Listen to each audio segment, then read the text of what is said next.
Halo semuanya guys, kembali lagi sama gue Aldo di Detektif Aldo. Dan kali ini gue kembali lagi dengan kasus orang aneh. Yang gue pilih kali ini adalah cukup underdog, yaitu David Koresh. Adalah seorang yang memang punya cukup kekuatan untuk bisa membuat sebuah cult yang cukup besar, yang sebenarnya sudah cukup lama juga didirikan, akhirnya berending atau berakhir dengan sangat-sangat berbahaya dengan segala metodenya yang cukup barbar.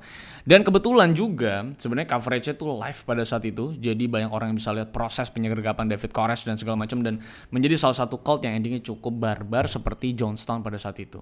Jadi cukup mengerikan ini orang, dan karena memang era-era tersebut lo tahu sendiri lah, kalau lu ngikutin gue, lu udah ngikutin banyak sekali orang-orang aneh yang sudah gue bahas. Memang di era-eranya David Koresh adalah era-era di mana spiritual journey itu lagi naik-naiknya, dan banyak orang yang memang mau hidup dengan spiritual dan hipis-hipisnya gitu. Dan David Koresh adalah salah satu orang yang memang tidak pernah bisa dilepaskan kalau kita misalnya ngomongin cult yang berbahaya atau deadly cult kayak Om Shinrikyo, Rajneesh, dan segala-galanya.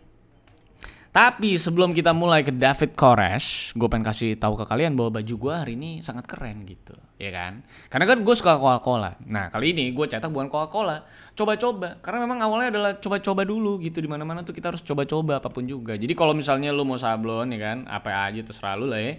Lu bisa langsung sablon aja ke Classic and Basics kalau lu mau lihat Instagramnya, atau lu bisa order via Shopee. Jadi ini murah banget nih, 65.000 udah sama desain langsung bisa, bahkan sehari langsung jadi itu juga bisa banget ya. Jadi kalau misalnya mau bikin baju sama pacar lu, couple gitu, walaupun ini udah gak eranya baju-baju couple ya, atau misalnya baju tim atau baju teman-teman lu bisa langsung ke sana karena proses cepet banget, sehari itu bisa langsung nyampe jadi gitu kan, goks ya gitu ya. Menurut gua sablon yang bagus kalau lu nanya saran sama gua rasa bagus kalau lu misalnya anaknya tuh bandel gitu ya. Mungkin lu bisa tulis di baju lu tuh sumber masalah gitu. Jadi kalau misalnya lagi diomelin sama orang tua, itu langsung bisa kasih tunjuk baju lu bahwa memang gua adalah sumber masalah gitu. Atau lu mau yang lain terserah lu. Tapi intinya ini harganya affordable, bahannya enak banget. Gue sudah cetak untuk jaket gue, untuk baju gue, semuanya sudah gue cetak di sini gitu ya. Dan affordable, bahannya bagus banget, percayalah sama gue. Kalau tidak bagus, nanti lu laporin ke gue. Gue bayarin dah cetakan udah. Oke? Jadi lu bisa Classic and Basics di Instagram atau lewat Shopee. Yang deskripsinya semua gue tulis di bawah. Dan pastikan juga follow gue di @ivansantosa, gue di Twitter, di Instagram. Kalian bisa DM gue kasih menarik. Dan tentunya pastikan juga untuk like, share, dan subscribe, dan komen pastinya. Kasus ini menarik sekali, nonton sampai akhir karena nanti di bawah atau di ending dari videonya kita akan berdiskusi soal David Koresh ini yang sangat-sangat bisa didiskusikan sekali. So, mari kita mulai intronya dulu guys. I lost myself. I waited still. Branch Davidians Movement, sebuah cabang keagamaan yang dibuat pada tahun 30-an yang bertempat di Waco, Texas, USA, yang percaya soal kedatangan Tuhan yang kedua kalinya itu sudah dalam waktu yang dekat pada era-era tersebut. Dan cara untuk bisa terpilih menjadi umat yang diangkat adalah dengan hidup secara independen dan bekerja seperti ya kebanyakan cult lainnya sudah pernah gue ceritakan. Dan tentunya sebagai kehidupan para member itu harus menjauhkan diri dari entertainment atau kehidupan hiburan pada umumnya seperti orang-orang yang bukan Davidians gitu bisa dibilang. Sampai memang akhirnya branch Davidians ini yang tadinya aman-aman aja itu menjadi sebuah cult yang cukup berbahaya, bahkan sangat berbahaya pada endingnya nanti setelah foundernya meninggal dan masuk ke tangan Vernon Wayne Howell alias David Koresh yang akan kita bahas. Tapi sebelum berbahayanya si The Davidians ini seperti endingnya nanti yang nanti gue ceritakan, mari kita kulik proses David Koresh bisa masuk ke The Branch Davidians dan bisa yang namanya menjadikan cult ini menjadi begitu berbahaya bahkan sampai mematikan nantinya. Nah, David Koresh sendiri adalah seorang yang dari kecil memang sudah taat dengan kegiatan gereja dan mulai kehilangan kedua orang tuanya saat dia berumur 14 tahun. Saat ayahnya tak kabur entah kemana dan ibunya tuh punya pacar baru yang ternyata pacar barunya juga suka mukulin David Koresh. Maka dari itu, semasa kecilnya itu dihabiskan di sekolah spesial untuk penyakitnya disleksia dan juga karena orang tuanya gak mengurus dia, makanya dia bersama neneknya. Sampai akhirnya dia remaja. Lalu pada umur 17 tahunan dia, di mana dia memang sering sekali yang namanya berkegiatan di gereja, itu akhirnya ditendang dari gerejanya karena dirasa bahwa David Koresh ini adalah orang yang sesat. Karena pada saat di gereja dia sempat yang namanya menggunakan ayat-ayat Alkitab sebagai senjata untuk bisa memiliki anak dari pendeta gereja tersebut gitu, dari pemimpin dari gereja tersebut. Jadi karena dirasa sesat dan menggunakan ayat-ayat Alkitab sebagai media untuk melakukan hal-hal yang tidak benar, makanya dia ditendang dari perkumpulan gereja tersebut. Nah, barulah setelah dia mencapai 21 tahun, dia itu menemukan The Branch Davidians dan dia bergabung Branch Davidians di Waco, Texas. Nah, Gak lama setelah dia masuk Branch Davidians, foundernya dari The Branch Davidians ini meninggal dan meninggalkan istrinya sebagai pemimpin dari cabang cult ini. Lalu beredarlah sebuah isu bahwa Vernon alias David Koresh itu telah menjalani sebuah hubungan yang spesial dengan mantan istri founder dari Branch Davidians yang bernama Lois yang pada kala itu sudah berusia 65 tahun. Jadi sudah sangat-sangat tua sebenarnya. Nah, isu ini beredar karena David Koresh itu secara signifikan bisa naik pangkat secara cepat di gereja tersebut sehingga akhirnya menimbulkan pertanyaan di publik. Nah, asumsi ini semakin kuat di mana Lois itu mengizinkan David Koresh untuk mengajarkan ajarannya sendiri kepada para pengikut The Branch Davidians yang tidak pernah terjadi sebelumnya. Jadi semua ajaran itu biasanya sudah dari foundernya, tapi ini justru David Koresh boleh mengajarkan kepercayaannya sendiri dan gambarannya sendiri terhadap sebuah agama dari The Branch Davidians yang tentunya di luar dari ajaran para foundernya. Nah, tentunya ini sangat mencurigakan bagi banyak publik. Tentunya naiknya popularitas David Koresh ini juga tentunya mengganggu George Roden sebagai anak istri atau bisa dibilang anak dari founder Branch Davidians yang tentunya takut kekuasaannya akan diambil oleh David Koresh. Karena dia merasa adalah anaknya, dialah satu-satunya orang yang punya hak untuk mengambil kekuasaan ayahnya yang sudah meninggal. Gitulah kira-kira, dan dia takut popularitas David Koresh ini bisa mengganggu transisi kekuasaan ini. Nah, puncak keresahan George Roden ini juga muncul saat David Koresh itu menyatakan bahwa katanya Tuhan tuh bilang sama dia pada suatu hari bahwa tugas David Koresh adalah wajib hukumnya untuk menikahi Lois dan membuat anak atau menciptakan anak, bukan menciptakan ya, tapi melahirkan seorang anak dari rahim Lois. Yang tentunya ini statement yang membuat George Roden itu sebagai anak dari Lois itu semakin amat-amat marah karena menurut dia David Koresh semakin sesat semakin kesini. Dan para anggota akhirnya justru memang disuruh memilih apakah mereka mau ikut dengan ajaran David Koresh atau tetap bersama mereka, yaitu bersama dengan George Roden dan ajaran dari foundernya. Dan banyaklah tentu orang yang masih solid sama George Roden dan ajaran dari para foundernya, makanya David Koresh itu akhirnya diusir dari markas besar The Branch Davidians. Dan David Koresh bersama anggotanya yang memilih dia pada saat itu pergi dan pindah ke daerah lain di Texas untuk tetap melakukan penyebaran kepercayaannya. Dan uniknya, pada saat dia menyebarkan kepercayaannya, justru banyak banget orang-orang yang percaya sama dia dan ikut partisipasi dalam kepercayaannya. Karena lo tau pada era-era tersebut memang banyak sekali orang-orang yang ikut cult. Banyak anak-anak muda yang memang masih haus akan identitasnya dan haus akan, ya bisa dibilang spiritual seperti ini. Makanya banyak sekali anggota-anggotanya datang dari US, dari Australia, bahkan sampai Israel itu percaya dan tertarik dengan ajarannya David Koresh. Nah, ajarannya juga semakin absurd, seperti menyatakan bahwa dia adalah jelmaan modern dan inkarnasi dari Koresh Sang Agung, dan berkata juga bahwa kekuatan Tuhan itu sudah diturunkan kepada dia. Jadi punya kekuatan absolut seperti Tuhan gitu. Dia juga sempat menyatakan bahwa mendapatkan pesan bahwa Waco Site di Mount Carmel yang sekarang dikuasai oleh George Roden dan memang menjadi sebuah compound tetap dari The Branch Davidians ini, itu adalah sebuah tempat yang memang ditunjuk menjadi wilayah kerajaan Daud, dan dia sebagai nabi itu harus kembali ke sana untuk mengambil dan menguasai tempat tersebut. Dari sinilah juga dia mengganti namanya yang tadinya Vernon Howell kan, jadi David Koresh seutuhnya. David itu diambil dari nama Raja Daud, dan Koresh itu dari nama Koresh Sang Agung, yang menjadi identitas saat dia kembali dan merebut tahtanya lagi nanti di Mount Carmel. Nah, di saat David Koresh mau kembali ke Mount Carmel pun dinyatakan memang adalah waktu yang sangat tepat. Karena pada saat itu di Mount Carmel itu situasinya lagi banyak anggota-anggota dari George Roden ini yang sudah mulai membelot atau tidak mulai percaya dengan ajaran George Roden. Karena setelah kematian Lois sang ibu, itu Branch Davidians itu di bawah kekuasaannya George Roden ini penuh dengan kekerasan dan tirani. Dan dirasa sudah tidak sesuai lagi dengan gambaran awal para member ini join dengan George Roden atau The Branch Davidians. Nah, inilah yang memang membuat loyalitas para anggotanya dipertanyakan dan mulai siap untuk bisa membelot dan mengkhianati George Roden untuk urusan kekuasaan. Dan setelah David Koresh kembali ke Mount Carmel atau datang ke Mount Carmel, muncullah sebuah tantangan dari George Roden. Siapapun yang bisa membangunkan orang mati, maka dia adalah orang yang tepat untuk menguasai rumah ini atau Mount Carmel ini dan bisa menjadi pemimpin dari The Branch Davidians. Tapi di saat George itu lagi sedang berdoa ya dan berusaha membangunkan mayat yang 20 tahun sudah meninggal, yang gue juga bingung apa yang mau dibangunin. Kalau dibangunin kan jadi tengkorak doang gitu ya, jadi zombie gitu ya. Apa kulitnya langsung nempel-nempel, gue juga nggak tahu ya. Tapi justru memang saat si George Roden ini sedang berdoa dan melakukan hal tersebut yang memang tidak memungkinkan, justru David Koresh itu bukannya berdoa juga, tapi justru dia malah melakukan strategi lain, di mana dia melaporkan kegiatan George Roden ini kepada polisi. Di mana laporan dia tersebut adalah berisikan bahwa George Rodden ini sedang yang namanya bisa dibilang mengeksploitasi mayat-mayat gitu bisa dibilang. Tapi sayangnya memang polisi itu nggak ada yang mau bertindak karena memang nggak ada bukti konkret terkait dengan hal itu. Nah tapi alih-alih David Koresh itu mencoba memfoto kegiatan tersebut atau mengumpulkan bukti-bukti, justru dia itu malah berpikir strategi yang lain gitu. Supaya George Rodden itu bisa dibilang mati lah atau ditangkap lah setidaknya. Justru memang akhirnya dia malah menyamar dan dia juga megang yang namanya map tetap dari compound Waco site tersebut dan berencana untuk menyerang George Rodden dengan membawa persenjataan juga. Maka David Koresh itu menyamar dan dibawa senjata ke sana dan berhasil untuk yang namanya melakukan pertempuran dan terjadilah baku tembak terhadap para pengikut dari David Koresh dan juga George Rodden.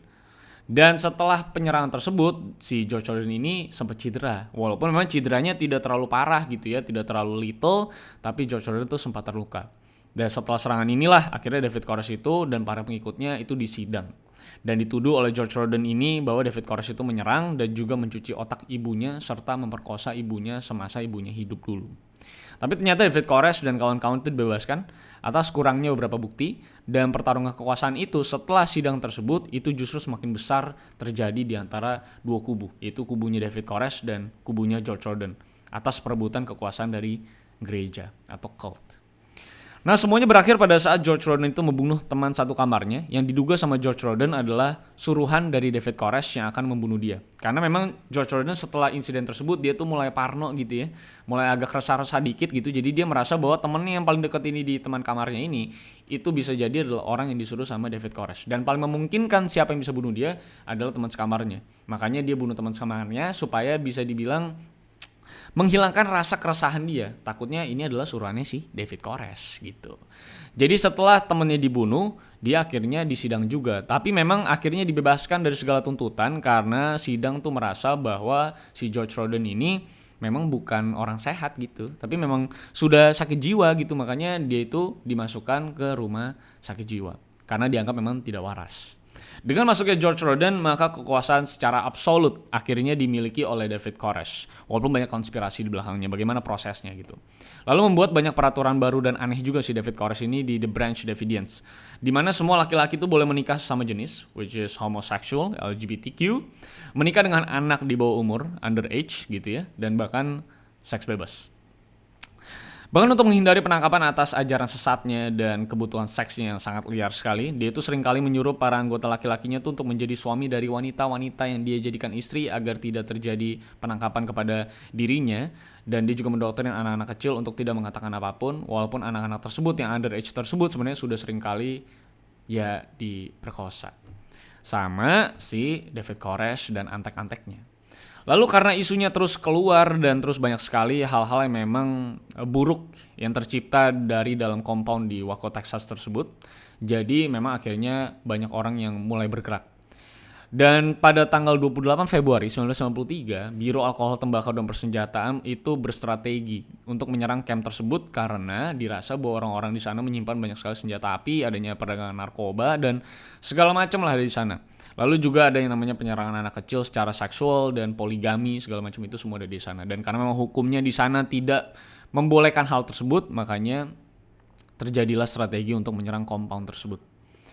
Tapi sehari sebelum penyerangan, David Koresh itu diberikan sebuah info bocoran sama saudaranya soal akan adanya penyerangan terhadap campnya karena ada tuduhan soal poligami tadi yang gue bilang, penyiksaan anak di bawah umur, dan juga penumpukan senjata api dan penjualan narkoba dari dalam. Karena sebenarnya saudaranya ini sempat ditanyain sama orang kemana arah untuk ke compound si David Koresh tersebut atau The Branch Davidians. Makanya setelah dia tahu ada yang nanya tersebut, makanya dia laporkanlah ke David Koresh untuk David Koresh setidaknya bersiap-siap untuk apa yang harus dilakukan saat yang namanya penyerangan tersebut akan terjadi di esok hari.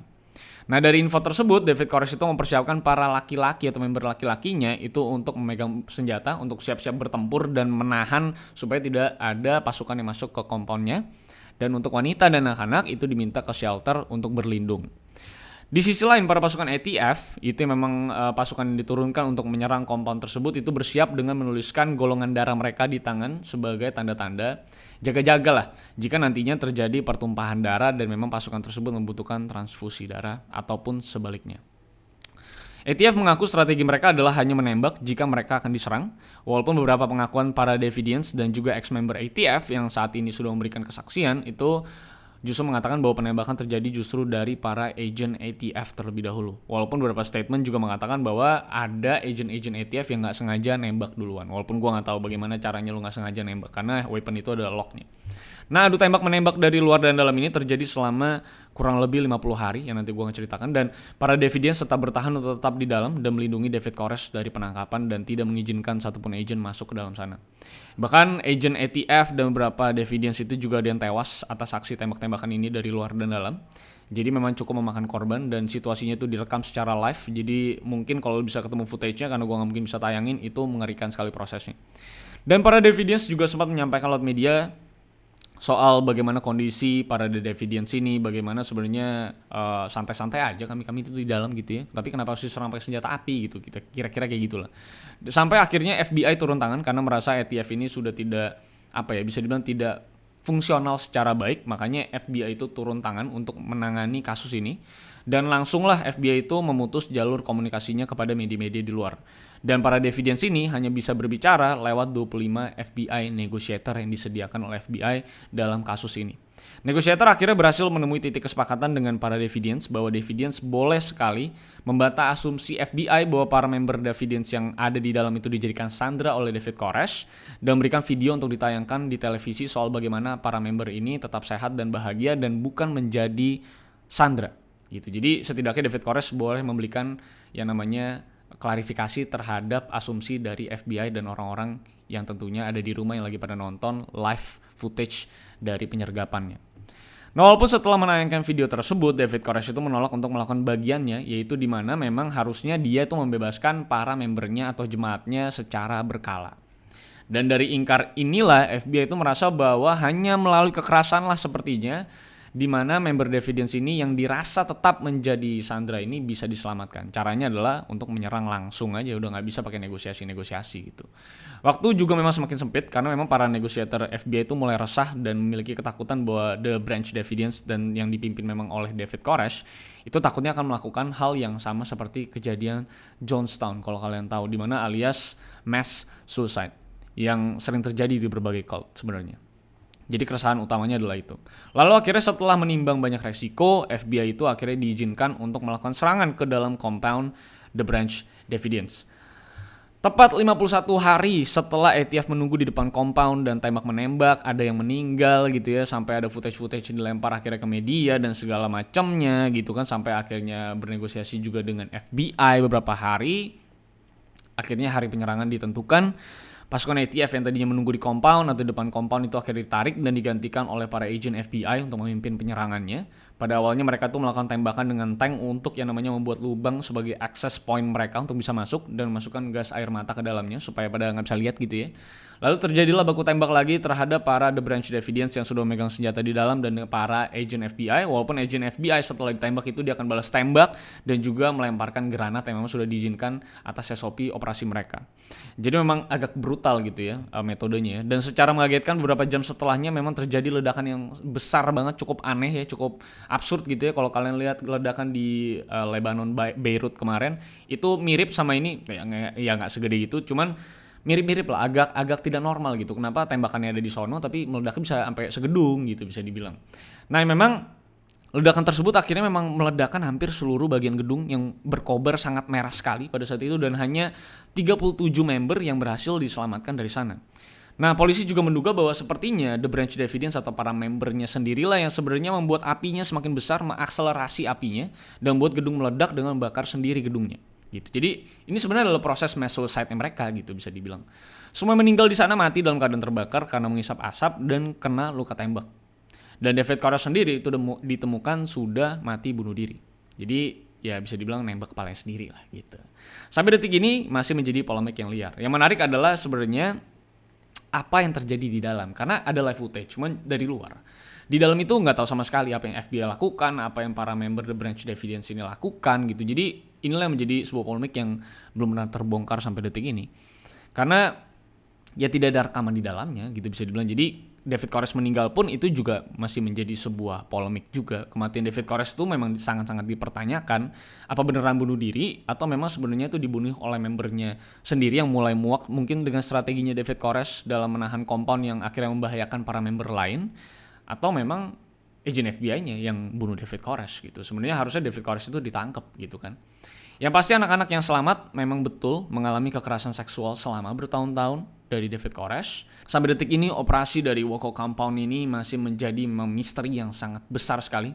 Soal apa yang sebetulnya terjadi di pikiran David Koresh yang justru nggak mau keluar dari sana dan melepaskan para membernya. Dan apa yang terjadi memang di detik-detik kematiannya dia. Menurut gue sayang banget sih kita nggak bisa tahu asli dari pikirannya David Koresh itu seperti apa. Kenapa bisa sebarbar ini, kenapa bisa semenyerang ini, se-assault ini, dan se-agresif itu. Dimana dia tuh udah nyimpen banyak senjata dan siap bertempur. Gue yakin betul David Koresh adalah orang yang pintar karena dia mimpin banyak orang juga. Harusnya dia sudah berpikir juga bahwa dia gak akan menang dalam penyerangan ini. Harusnya dia nyerah aja. Dan mungkin lagi-lagi kalau misalnya buktinya nggak terkumpul, mungkin dia bisa bebas lagi atau mungkin dihukum selama beberapa tahun doang. Dan menurut gua the branch of evidence-nya akan tetap jalan karena ini adalah sebuah kepercayaan yang cukup lama juga didirikan. Jadi harusnya member-member yang lain masih bisa jalanin dan David Koresh di dalam penjara mungkin tetap bisa dikasih asupan suplai uang dan segala macam dan kebutuhannya David Koresh di dalam penjara. Jadi menurut gua ada sesuatu yang janggal di sini. Kenapa David Koresh gak keluar? Kenapa David Koresh itu akhirnya mati bahkan bunuh diri? Nah menurut gua David Koresh dengan memberikan senjata-senjata segala macam siap bertempur rasanya harusnya nggak bunuh diri. Karena David Koresh itu cukup narsistik juga dan punya ya lu tau lah cult ini tujuannya apa? Again, sex, ya kan? So kalian mungkin bisa drop di kolom komentar. Kira-kira menurut kalian kenapa David Koresh itu meninggal? Siapa yang kira-kira membunuh David Koresh? Apakah dia bunuh diri? Atau memang dia dibunuh sama member sendiri? Atau memang akhirnya dieksekusi sama FBI di tempat? Supaya tidak ada persidangan, selesai FBI gak perlu repot-repot, polisi tidak perlu repot-repot, pakai sidang-sidang mahal ya, bayar duit ya, bayar hakim ya, bayar jaksa gitu ya. Jadi tembak aja di tempat gitu. Kalian bisa berdiskusi di bawah. Nanti kita akan ngobrol-ngobrol soal asumsi kalian. Karena ini adalah kasus yang terbuka dan menarik sekali dan kalau kemarin Om Shinrikyo itu cukup sistematis dalam membuat serangannya di kereta dan segala macam, nah David Koresh ini adalah salah satu cult yang paling barbar dalam metodenya. Oke, terima kasih sudah nonton sampai akhir di edisi orang aneh kali ini. Nantinya gue akan cari-cari orang aneh yang lebih liar lagi. Walaupun David Koresh ini salah satu top of mind kalau ngomongin orang aneh. Walaupun Jonestown juga gitu ya. Tapi itulah dia. Jangan lupa like, share, dan subscribe pasti kalau kalian suka dengan video kali ini. Nyalakan loncengnya supaya kalian gak ketinggalan update dari channel ini. Dan pastikan juga follow gue di @rivaldosantosa. Gue di Twitter dan Instagram. Kalian mau beli merch gue bisa langsung yang namanya ke Instagram merch gue nih di sini. Semuanya di link deskripsi di bawah. Support gue dengan beli merchandise. Thank you guys for watching. Sampai jumpa di kasus-kasus selanjutnya karena masih banyak kasus-kasus orang aneh yang ada di seluruh dunia yang masih sangat banyak yang bisa kita bahas dan kita kupas. So see you on the next person guys.